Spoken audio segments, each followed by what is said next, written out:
Hi, everyone. We're going to get started in a minute or so. Appreciate everybody joining here today. Certainly have a great topic. Looking forward to sharing a lot of great information with all of you. So we'll wait another minute and see who's going to join us. And then we'll certainly go from there.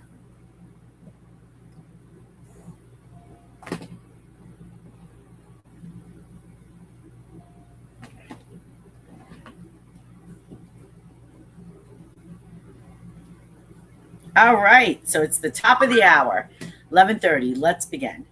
Welcome, everyone. We aren't just here today about credits. We're here to protect your EFIN and your firm's reputation. Want to give everybody a background on who I am. I'm Michelle Novak, founder of Cardinal Bytes Risk and Compliance Management for Cybersecurity. I'm a compliance partner company that helps you get audit ready and shares a lot of resources to help you do that. And that's what this web class is all about today. It's about sharing some resources, some information with you so that you can learn how to protect your company and the steps that you need to take. Today, we're going to be talking about mastering vendor risk, how to conduct an assessment, the elements of those assessments so you can meet the regulatory mandates that have been put in place by the FTC as well as the IRS. Most firms focus on their passwords and ignore the back door, their vendors. So we will certainly go into great detail today, and I do appreciate everybody that is joining.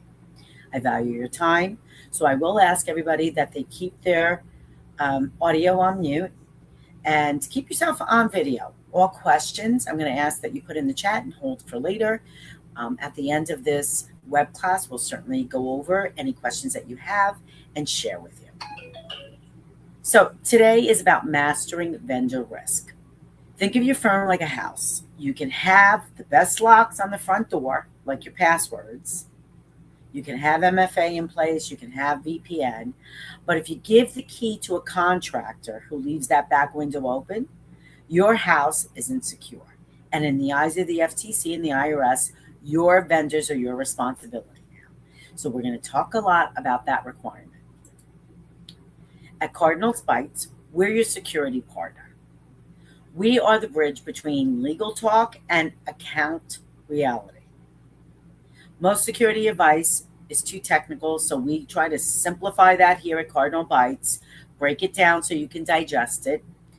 We know you aren't IT experts, and that's why we do these courses.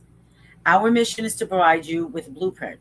We take these massive federal mandates and turn them into a one-page checklist.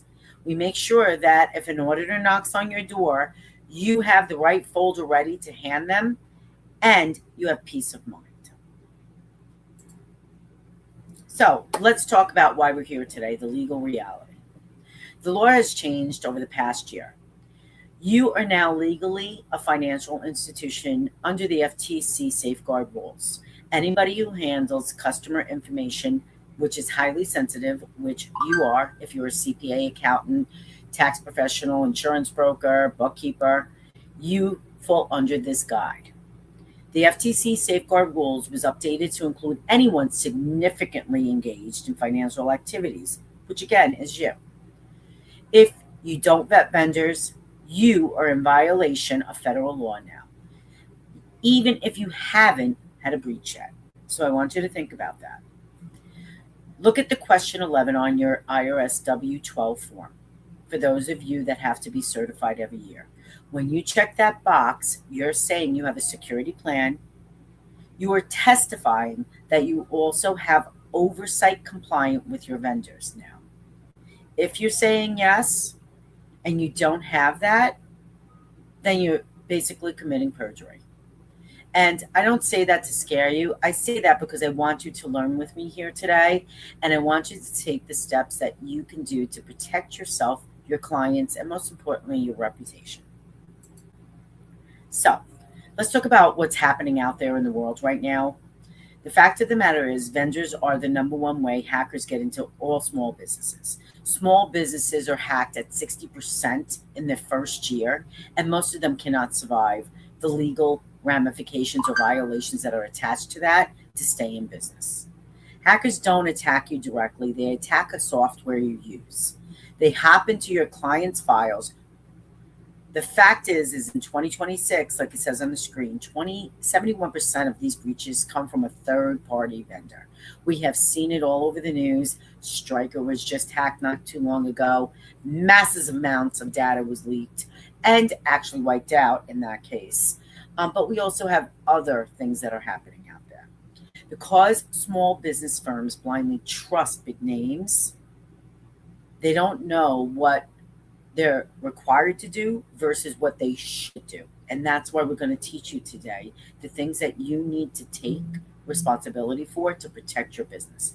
Don't assume the big brand software is safe just because they're famous. Hackers love big brands because one successful hack gives them keys to 50,000 accounting firms, right? So if you think about Drake, how many companies are signed up with them? And I'm just using them as an example. I'm sure they have all of their protocols in place. But should a breach happen on their system, you would be involved in that. And they probably have well over 100,000 people that they support, right? You are the target because who your vendor is, in addition to also being a target because who your clients are. And that's the one thing you need to know. Let's talk about some key definitions here because, again, it's about language, about what you understand and about what you don't understand. I like to really demystify the alphabet soup of security here because that's really what it's all about. So SOC 2. What's a SOC 2 Type 2 report? You're going to hear me talk a lot about SOC 2 Type 2 and that you're required to get that from your vendor. And we'll talk about those steps that you need to take. But think of it as a 6-month video recording of someone working. It proves they actually did the security work to protect you and your client's data. It's a report that your vendors give you. COI. I think most of you might have heard of this, but if you haven't, the COI, this is just another insurance card, right? No card, no entry. If that vendor doesn't have insurance to protect you, then you might want to rethink, should I be working with this vendor? DPA. So data protection, right? This is basically a pinky swear. It's the legal pinky swear that they won't sell or lose your data. And it helps protect you should they have a breach. And that should be inside a contract somewhere, or their terms and conditions or terms of service. There are plenty of places where you can find it. And we'll talk again how to do these things. And then most importantly is a WISP. A WISP is your internal footprint and document on how you vetted these vendors, right? It's your firm's internal rule book. It's your process, your SOP, your vendor assessment is a chapter in this book. That's what you need to know about some of these paraphrases, right? And then we talk about ISO, which is frameworks and requirements. And then we talk about the SLA, which again is how fast do they let you know that something happened to their system that potentially you could be impacted by. What do auditors look for? I always like to start off with auditors. And the reason why I always start off is I have 30 years in the industry as a risk governance professional, but also an auditor. I would conduct audits all day long, right, out in the field, and make sure that those financial institutions, that they are complying with the mandates are. And that's what we're teaching you here today. I'm helping you comply with what those mandates are. Auditors don't want to hear, I think we're safe. They want to see the receipts now. One of the things and the shift that is happening in the entire cybersecurity industry is that you now prove what you have in writing and you say you're doing what you're doing. Due diligence is a legal term meaning you did your homework. You validated it, you proved it, you're following it. If an auditor sees you have an inventory but no SOC 2 report, they will flag you for inadequate oversight, which can carry fines up to $50,000 in violations, something that we're helping you try to avoid here today. An auditor wants to see a folder for every vendor. Inside that folder, there should be the contract, the questionnaire, the SOC 2 report. If that folder is empty, you failed. And that is why it's important to educate yourself and gain the knowledge that you need to understand what the requirements are. Let's talk about step one, locate and record your inventory. You can't protect what you don't know exists. I tell that to everybody. Don't guess where and what you're required to track and put in this list of vendors. Every month, start off with your bank account. Look for repeating charges. I tell everybody, look at your financial statements, look at your repeating charges for software that you've subscribed to or CRMs, platforms, whatever it might be, and start there and make a list of those vendors, right? Grab your Excel, your sheets, whatever you want to use, and start making a list of the vendors by name. Then you want to take a look at what we call shadow IT things. This is when an employee uses a free app, like a free PDF converter that you're not even aware of that they're using. And those are ones that probably usually are most at risk because apps are often data harvesting traps, as we like to say. And you're going to, again, add that to your list. You're going to map out, as we like to call it, the list of your vendors and people that you use, whether it's directly or indirectly, you knowing or not knowing. You're going to follow the money. That's what I always tell them. If you pay for it, it's a vendor. If it's free and touches your client data, it's a high-risk vendor. To ensure you complete regulatory compliance with the IRS and the FTC professionals, you must have at least 4 specific identification methods. And we're going to talk about that right now. The browser and extension audit. Check every employee, check your browser histories and saved extensions. Take a look at what they are going into. Take a look at what potentially they're having data access to or could potentially be a data trap that you're not knowing that these third parties are actually tracking that information. Free browser extensions like grammar checkers, PDF mergers, currency converters, whatever it is, right? If an employee uses a free web-based utility to compress a client's tax PDF, that client's non-public personal information, MPI, has just been loaded to a universal third-party server. I want you to think about that, right? Then you want to take a look at OAuth or app integration stuff, and that's, open core platforms, and we call those like QuickBooks Online, Google Workspace, Microsoft 365, right? Connected apps, things that you use that you're aware of, things that you click on your desktop that you have a shortcut saved to. Those things need to be tracked. The name of those things need to be tracked, right? Any kind of reporting utility or automated scheduling tool that you use that an employee linked via a simple sign-in or, Google password, whatever you use. These are all links that over a persistent APIs, like we call it, that use data access tokens. You need to list all of them. Then we talk about the inbox email sweep. Search your firm's email archive for keywords, things like verify your email, welcome to our new account, welcome to your subscription is confirmed, confirm your email, things like that, because then you'll also gather things that you might have missed through those other methods of things that you may have signed up for a long time ago that you don't even know you have access to anymore, right? Maybe you need to terminate it, but again, we all hold stuff that we're not even sure we even have. So again, make a quick list of all of these vendors. Then the physical and logistical world, right? Identify every non-digital vendor with physical access to your environment. Even if you are a one-person shop and work from home, do you have a cleaning lady that comes in, right? You've got to know everybody that could potentially have access to this data. You want to map and list all of them. This includes your shredding services, if you use one, offsite record storage, like, it could be Dropbox, it could be Sync, it could be anything. You could have somebody, some company coming and mounting, whatever I always forget their name, but you can have somebody come and picking up your shredding. All of these vendors are external, but again, janitorial services, if you use it, outsourced IT people, very big. MSPs, very big. Anybody who could be plugged in or have any access to data that's left out in the open or not left out, right? Those are the people you need to map and make a list of. Inventory checklist. Who do you have? It's not just software, again, like I just spoke about. It's anyone with a key or a login. anyone that can see that data. Applications are things that basically do math or tax, right? Your Excel, your sheets, your QuickBooks, your whatever it is that you're using. Okay, I don't know. Everybody, there's so many of them in the industry.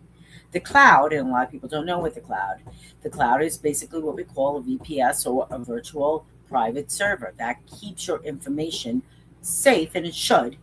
However, we all know that in today's world, anything can be hacked, right? We had a major cybersecurity company hack last year, right? These are people that are known in the industry. Did it protect them? No, because nothing is really safe. So it's up to you to do your due diligence on these vendors and understand how they operate to help protect you and your business, right? The physical, we talked about that, the shredding companies, the cleaners, it doesn't matter who they are.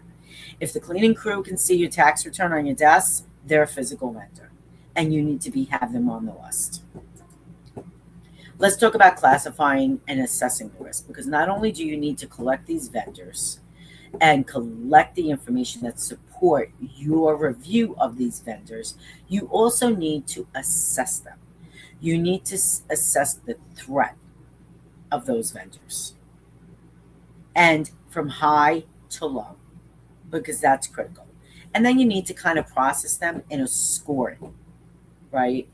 And you need to show proof that you've done this for all of your vendors. Any vendor that stores, transmits, or processes NPI or PII, so NPI is non-public personal information, or personable identifiable information, which is PII, which is more critical. This includes social security numbers, bank accounts, routing numbers, credit cards, dates of birth, a single tax document, right? Tax preparation software, client portals, cloud storage, doesn't matter. You need to know how to classify these things and then assign a risk to them. Anything that touches really NPI or PII, okay? If it touches NPI or PII, you're required to have a full questionnaire, a SOC 2 Type 2 report, a DPA, and again, we're going to talk about these acronyms and what they mean, and a COI at minimum. And if you don't have those for your vendors, you've failed your audit, right? But those are high risk. Let's talk about medium. Any vendor that interacts with your operations, internal corporate communications, or general business data, but does not directly handle your client information or profiles like SSNs and the stuff that we talked about. They can touch business emails, but no SSN, right? Anybody who's doing anything like that, you're required to have a basic questionnaire plus a DPA. Examples could be an internal project management tool, right? It could be a client relationship management, like a CRM. If you use a CRM, like a Go High Level, whatever it is, you can use it through your website. You can use WordPress. Those CRMs, again, they require you, and anybody, again, they're a vendor, require you to have certain elements in place. The compliance mandate, right, requires a signed DPA and a baseline security declaration, ensuring the employees do not have access to back-end records. That's what that's all about. Then we talk about the low risk. We talked again about restricting the physical zones that you have, containing that data, making sure it's locked up. No system access. Generally, any vendor that has no system access would be deemed as low, right? But it requires a minimum service agreement between you. So if it's janitorial, even if it's that little housekeeper that comes in that we talked about, you should have something in writing about what they're doing and make them sign it. It protects you. It could be the office delivery people. It could be a building utility company. I'm just giving you ideas here so you can understand some of the people that you may need to list as a vendor, right? And that's critical. So it could be somebody that just comes in and, I don't know, cleans your office once a month. Again, you need it. You need to log them in the inventory, tag them as a low risk, and note that no data exchange occurs. So if they're doing your lawn mowing service outside, go ahead and do that. But if they come inside to get paid and they can see an open access screen with potential customer data, then maybe you want to list them a little bit higher on the food chain. But you have to do this using the same level of scrutiny for whether they're delivering oil or your tax software is important. But you don't want to waste your time again on the low-hanging fruit. You want to focus on those high risk entities. So the vetting questionnaire. Let's talk about the things that you should be asking any vendor at minimum when you go out and you do this. Or if you have an IT team, if they're going out to do it. If you have an office manager, they're going out to do it. If you have an internal cybersecurity department, they should be doing this. If you have a compliance department, they should be doing this. It just depends on how the structure of your business is set up. You have the right to ask tough questions to them, just so you know. Any vendor, the FTC mandates that you take reasonable steps to verify security. A questionnaire is that step. If a vendor gives you a vague answer, like we are secure, that's a red flag. That's not telling you they're secure. That's not proving they're secure. At Cardinal Bytes, we provide an exact questionnaire that forces them to give a yes or no answer. You can download it on my website if you need some guidance. And I would certainly suggest that you do, right? But some of the questions are going to get very technical. Do you utilize AES 256 encryption for data at rest within your hosting environments and TLS 1.2 or higher for all data in transit? They must specifically name the cryptographic standard, not just say it's encrypted. They can't just tell you, yes, we do this. This is what we use. You need to be compliant, know that information, and document it. Right? On the same Excel spreadsheet, you document the questions that you ask, and then you have them send you proof of that. Right? So let's talk about like identity management. You should ask them, is multi-factor identification strictly enforced? Without exception for all administrators, developers, support employees access, remote workers, so on and so forth. Look out for exclusions like except for legacy systems when you're reading these documents, or optional for support reps. Nothing is optional. Everything should be included, right? Breach notification, one of the biggest. What is your formal contractually obligated timeline for notifying our firm in writing following a suspected or confirmed data security incident? Reject answers exceeding 72 hours for high-risk people. If they tell you over 72 hours that they're going to notify you, you may want to think if you want them as a vendor. Because IRS requires rapid reporting, and generally 72 is the max. 30 within the first 24 hours is usually the best standard. Do you want to ask them, like for their third parties as well, right? You need to understand how they manage and what they have in place with their third parties. Again, this is your responsibility. Do you utilize downstream subservice organizations or contractors to process or host our data? You want to know that. If it's yes, do you audit their SOC reports annually at minimum? They must provide an explicit summary of how they manage their own vendor chain. Critical. Because if their vendor is attacked or breached, they could potentially be breached, and they should be notifying you. I always say, everybody, send an email. Send an email, get it in writing, and then ask them to show you proof, right? It could sound something like, thank you for your response, but however, the FTC safeguards 314.4, Part F, and the IRS publication 4557 mandates our firm is legally required to verify specific technical controls used to safeguard data. Start off with that, okay? And then get into it with them. But don't let them give you wishy-washy information, and make sure they send you, or you have obtained and viewed it yourself, the mandates that are required.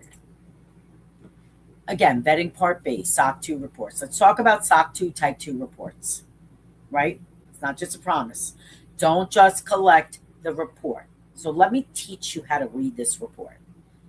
And this is where you really probably want to take notes, because this is important to add to your risk assessment that we talked about, Are they risky? Are they high level, medium or low, right? What you're going to look for on that report is you're going to go straight and, if you bring up the report, however you get it, if they send it to you, if you pull it down off their website, it doesn't matter how you get the report. If, you reach out to their support and they send it to you, you create a ticket, and we're going to talk about all the ways you can do that. Once you get this report, you can do a search, Control F, and do a search within the report. And what you need to understand is you're going to go straight to the independent service auditors section of that report. It's typically located kind of within the first 3 pages of this report, but sometimes you have to scroll down to, subsections. And you're looking for a word that clearly marks opinion. That's what you're looking for, right? You're looking for the independent service audit report opinion. You'll find one of 4 distinct type of conclusions or technical conclusions about that company. And what you're looking for once you get to that section, right? Again, it's usually like 3 pages, this section. You're going to look for something that says independent auditor's report. Look at the opinion paragraph. And you're looking for something that says unqualified. If that report says unqualified, and I know it sounds strange, it means that they passed, and that's what you're looking for. Perfect, right? If they say qualified and it says something like flawed, or, it specifically, calls out a control failure, that's where you want to dig in. Because unqualified opinion means that they're semi-passed, but there's concerns. And they're usually given what that concern is, right? The auditor states that the vendor's controls are fairly present, suitably designed, but there's a problem. And that's basically what that means, right? A qualified opinion, again, is a red flag warning. And that's what you need to understand, right? It's the auditor notes that the system is generally sound except for specific material failures, right, in a certain security area. They'll spell it out. There'll be an example there, something like, except for operational effectiveness of access termination control, 14 out of 20 terminated employees retained active server credentials for 30 days. Okay, I mean, again, it depends on what it says. If you see a qualified opinion in access controls or encryption, the vendor is a high risk, and you should be marking them as a high risk. Doesn't mean you don't move forward with them, because they more than likely will have a remediation plan that has to be put into place based on that report. But again, you want to kind of tread lightly. If you see something that says adverse opinion, that means immediately disqualification. The auditor conducted that concluded that the vendor's security controls were fundamentally flawed, unreliable, and failed to meet the baseline trust criteria. This is an immediate regulatory failure, and that you should understand. You cannot legally host client MPI on an adverse platform. You need to know that.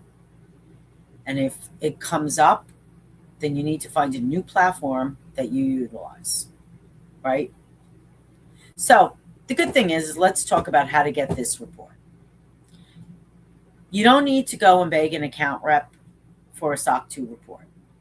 Most major platforms that you rely on daily, they will have it normally as part of their platform. So what you want to do, like especially for known vendors like Microsoft 365, if you're using it, Microsoft Outlook, you could be using Google OneDrive, you could be using whatever, Drake, QuickBooks, you could be using whatever, Sage, whatever platforms that are major players. Most of them, if you go to their website and you type in search, again, SOC 2, type 2, it will bring you to where you can find that.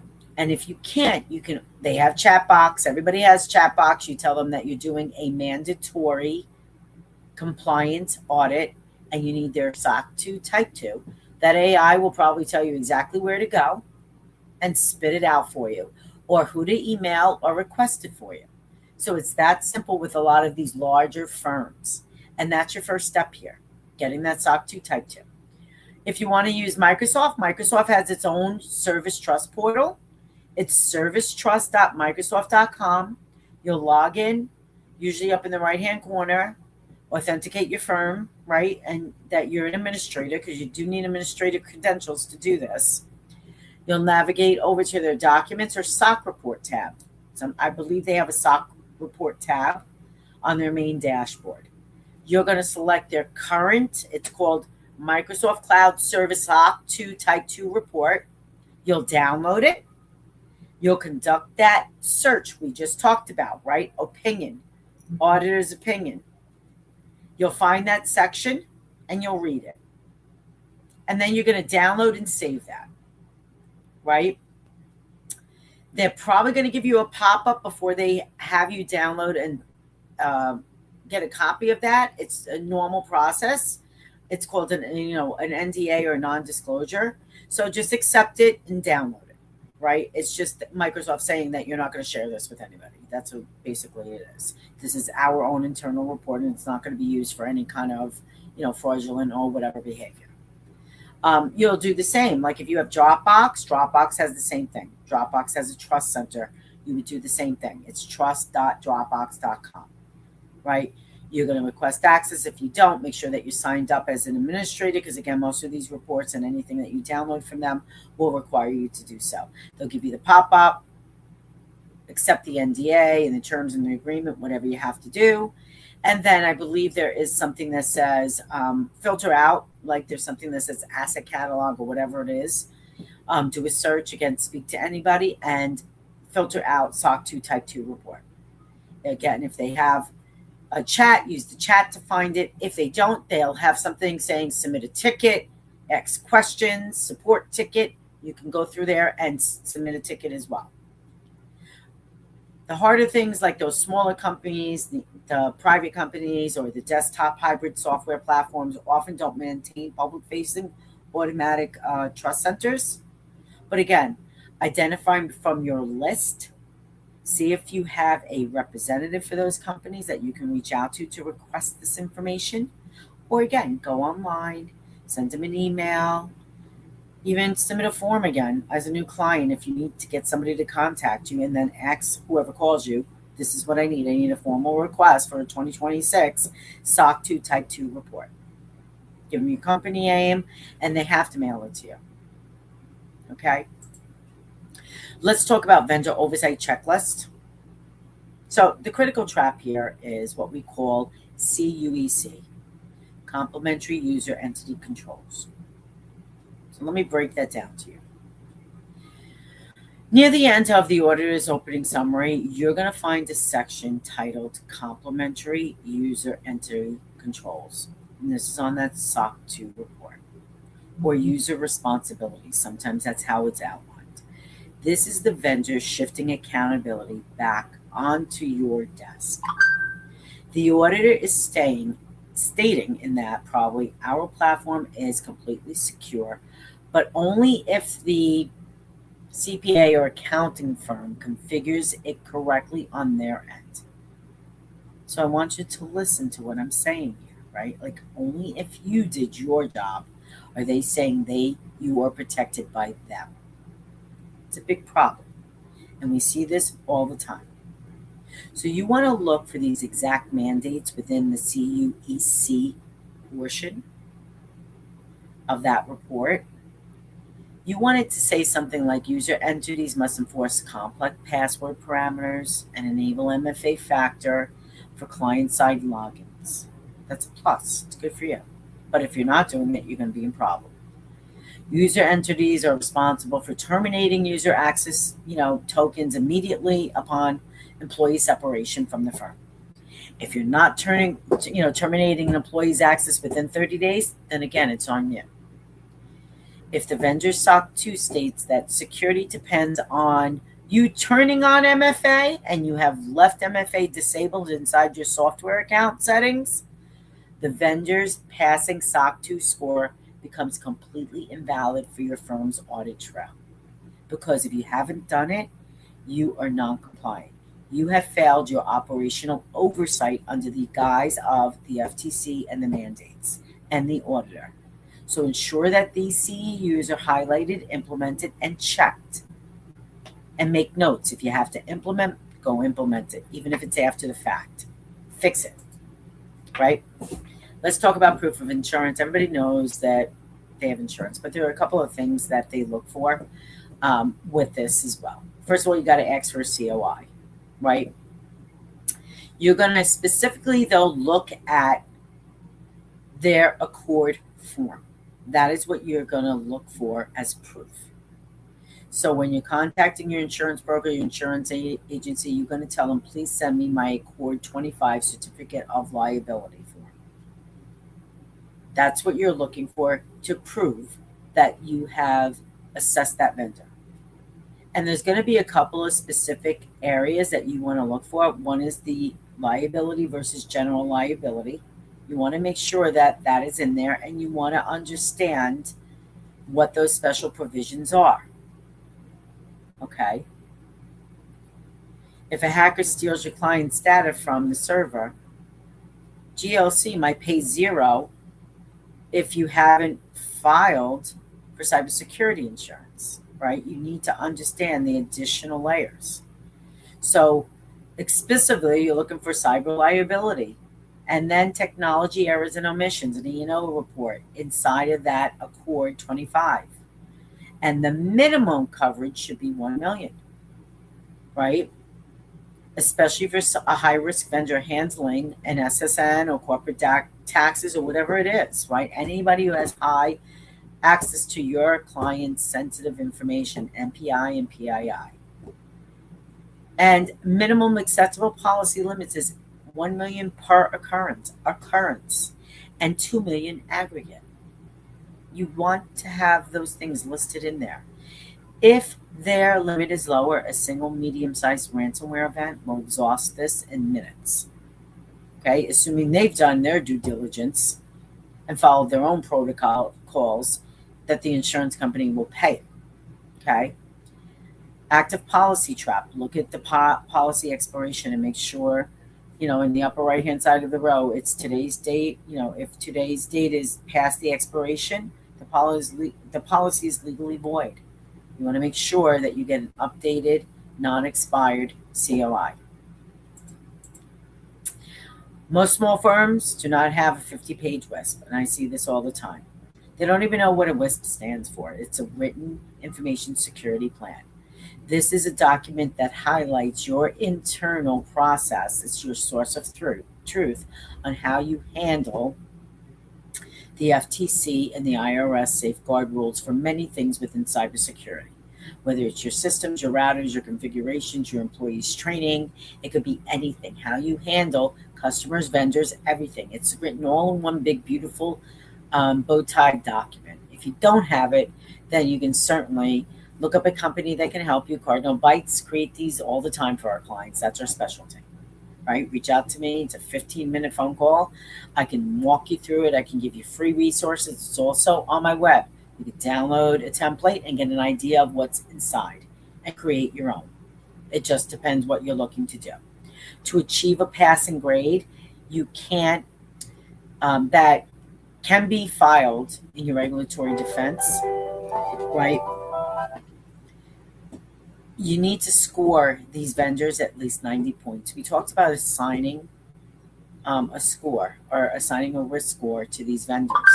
And you got your SOC 2 Type 2. Now you got your COI. That's just one other element. You got to start signing scores, and that's what you see here, right? However you decide to do this for you and your team, it's up to you. I'm giving you kind of an overall of what this would kind of look like. But that score needs to be above 90 or higher, especially for high-risk vendors. If they hold the highest risk profile, a failure in either category drops that maximum possibility, right? It could drop it to 70, instantly triggering a fail on your end or to reject. And that's the process you have to put in place. Will I fail? Will I reject them if they fail? How will I handle this vendor? What will I ask them to comply to? What will I ask them to give me in order so they can get complied? To prove due diligence to an external auditor, you can't just simply say the vendor looks safe to me. You must score them and use a standard repeatable system. Here is, 100 point, again, I gave you compliance baseline metric. You must apply this to every single client. The questionnaire, the questions that you ask, that's one, right? You give them how many points. Your SOC 2 is another, right? Your MFA question, all these things are all tied together, right? You don't need MFA because your server room is locked. They get a 0, right? So again, you're going to go through the criticals: SOC 2 Type 2, data encryption, very critical, cyber insurance, signed DPA, right? And we're going to talk about what the DPA is. So, DPA and contracts, you don't need a signed piece of paper with a wet ink signature, right? I tell everybody this, from, Elon Musk or Bill Gates, to comply with the law. You must capture, freeze their digital contracts. You have to have proof. Major cloud platforms use click wrap agreements. We talked about that earlier. When you click the little box that says, I agree to the terms of service or terms and conditions, when you log in, you are legally signing a contract with them. Regulators recognize this, but they expect you to have a localized record of what those terms actually said on the day you decided to audit them. So, step by step, right? Retrieval. Let's talk about, what you can do. Do not log into your individual user portal to find a contract, unless you have one. You may have already downloaded these contracts. You may already have something saved, depending on the vendor, right, that you've signed. Open a clean browser tab and search vendor name, data processing addendum PDF, or vendor name online service agreement, or go to their website. Usually if you scroll down, they'll have it listed there. Click on it. Right on my website on the bottom, I have my terms of service, I have my policy and procedure, and my policy policy.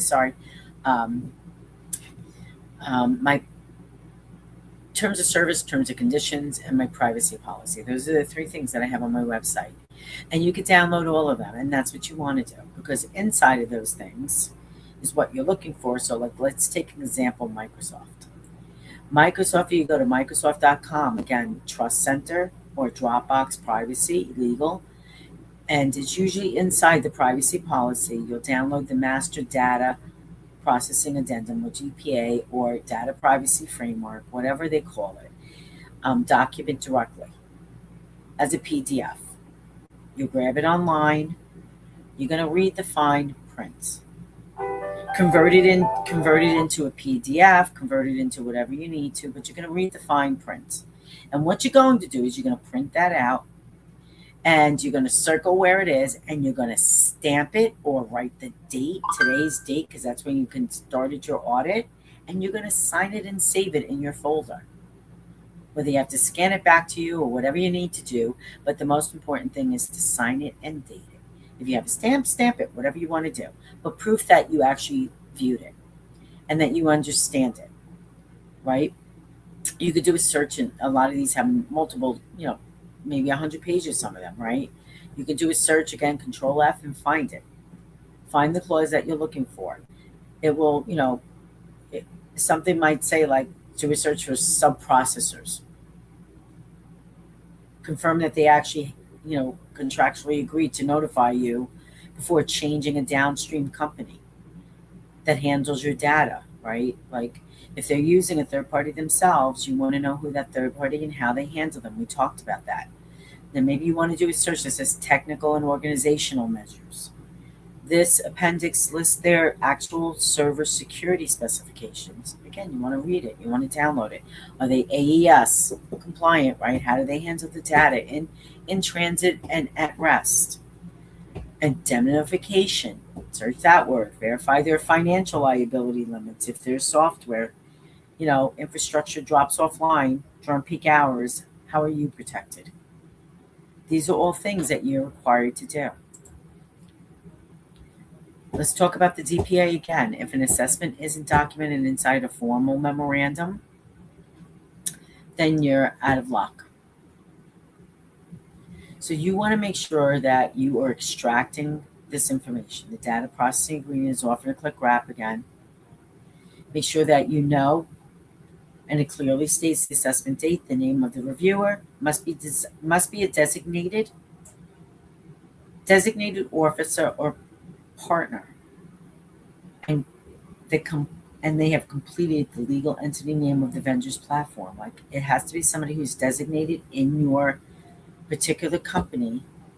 And if you're a solopreneur, then that's you.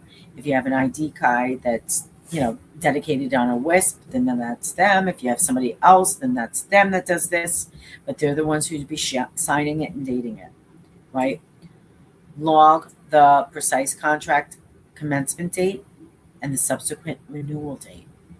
This flags when the document must be pulled for reevaluation. You have to capture that. List the exact file names of all the documents gathered as supporting proof. So if it's Microsoft, SOC 2, 2026, whatever, Q1, however you want to name it, make sure it references the exact document on where you found this information. Okay? It could be Drake DPA version 5. I don't know. Right? But list it. You must state in writing that you have reviewed the exceptions section of that vendor's audit documentation and determine that their system errors do not compromise your firm's specific network perimeter. This is very critical. Documenting, capturing proof. You're writing a memo to yourself, and with the company name, contract stop dates, the review date, the WISP score, your name, the reviewer, and a summary, right, of what you've done with them. And then, you can add more elements. This is just an outline, a brief outline. You can add, when they're up for renewal. You can say, the next steps are X, Y, and Z, waiting on, an updated SOC 2 to show MFA is enforced, whatever it might be that you find after you've looked at these documents and digested it.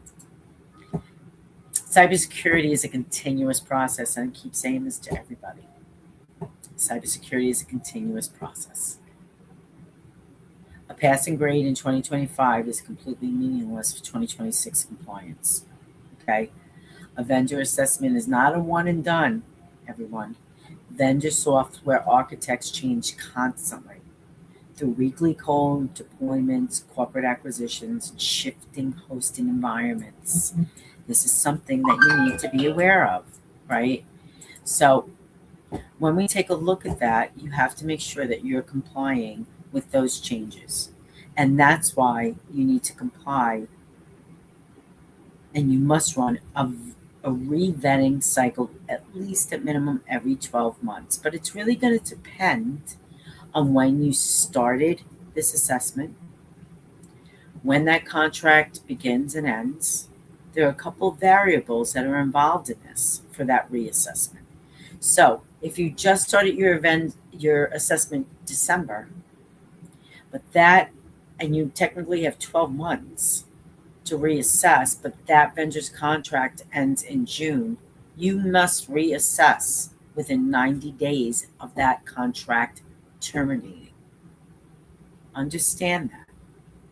And again, that's why we're doing this course today, this web class, to teach everybody the things they don't know, the ahas, the eye moments before the auditors walk in, right?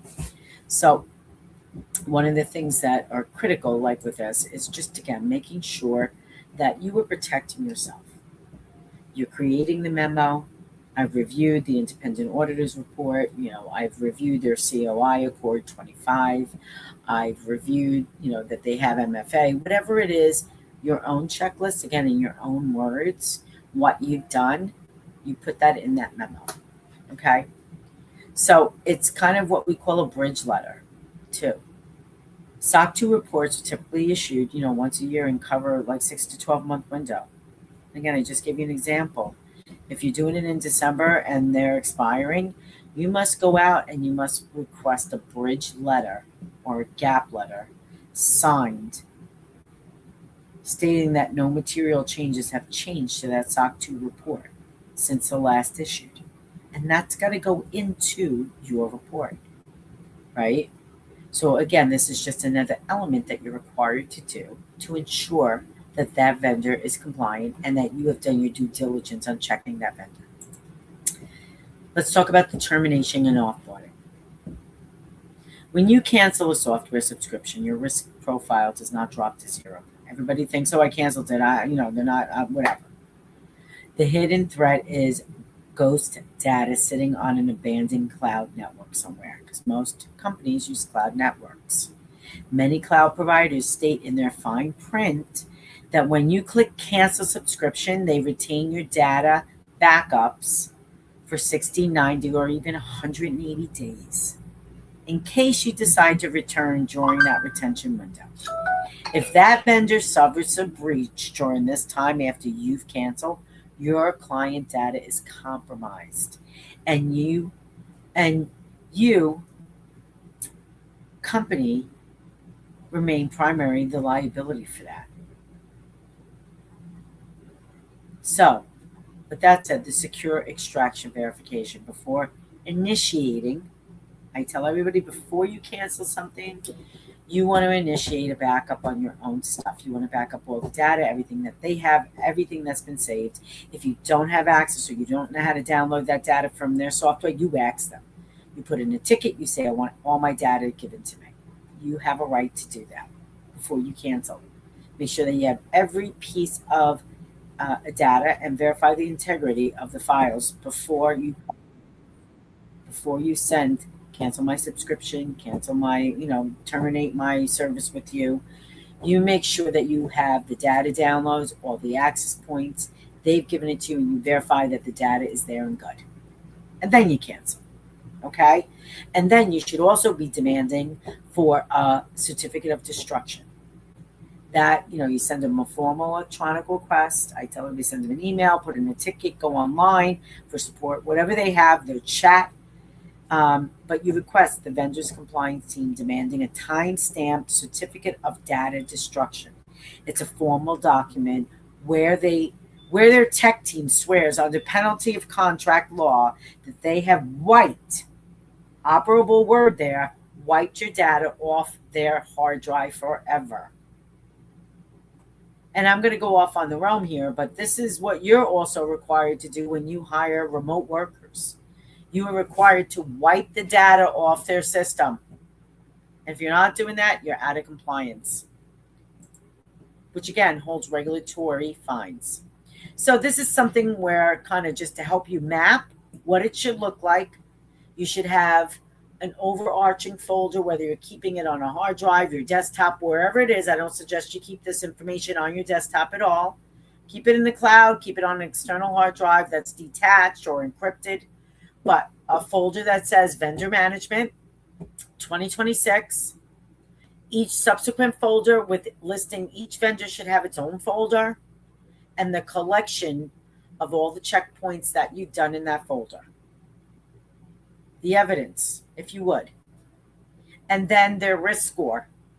Track somehow on an Excel, Google, whatever you have. Create something, right? Saying, if an order walks in tomorrow and they say, show me your structure, show me your security tracking on cloud portals, you don't need to start hunting. You go straight to this folder, you show them, you bring up your Excel, they're going to see that you have made the due diligence effort. Well, is it all correct? Again, you can always ask the auditor for help. Say, this is what I put together. I hope I'm compliant, but I'm always willing to learn. If you can please share with me what I'm missing and how I can make this better. Auditors love to help. We do love to help. We may be auditors, but the reason why we got in this is to help teach and educate. Make no mistake about that. Okay? So again, here at Cardinal Bites, we do a lot of that. You can go again onto my website, go to the resource pages. You're going to see all of the things that you can take and the steps that are there. I tell my clients it's important that you understand your environment. Unfortunately, today in the cybersecurity world, most people have been put into the role of responsibility. And a lot of the small organizations or small businesses Relying on IT guys is not your answer.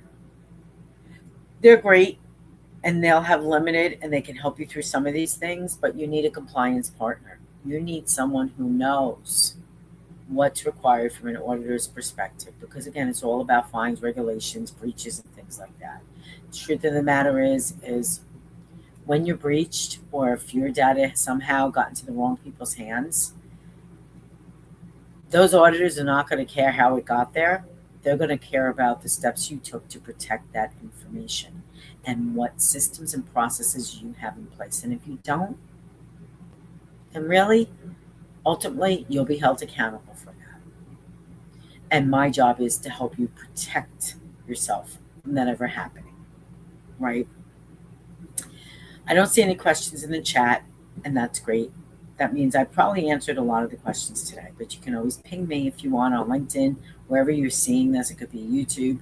And, ask additional questions. I'm always happy to get on a call, right? But I also want to share with you, Cardinal Bytes, we're not just a compliant platform. We help you get compliant. We help you build that baseline in all aspects of cybersecurity.